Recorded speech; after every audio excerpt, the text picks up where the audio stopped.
Ne crois jamais que la jalousie prouve que t'es toxique. C'est pas ça du tout.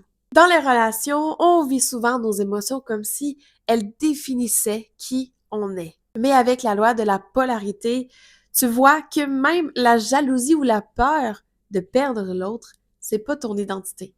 C'est un pôle, une intensité sur une échelle. Mettons que tu as 30 sur 100 de confiance et 70 sur 100 de peur dans ta relation. Ça veut pas dire que tu es condamné à rester jalouse. Ça veut dire que tu as un besoin de sécurité qui est pas nourri et ça, tu peux le travailler graduellement. Un micro-déplacement, ça peut être exprimer ton besoin clairement au lieu de l'accuser en silence.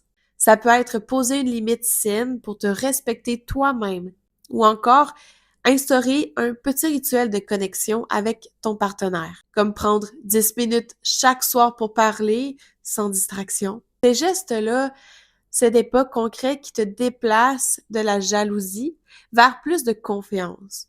Pas du jour au lendemain, mais degré par degré, la clé, c'est de voir que tes émotions négatives contiennent une information utile. Elles veulent pas te détruire, elles veulent te guider. Alors, au lieu de te juger, utilise la polarité comme une boussole. Chaque petit pas te rapproche d'une relation plus stable, puis plus consciente.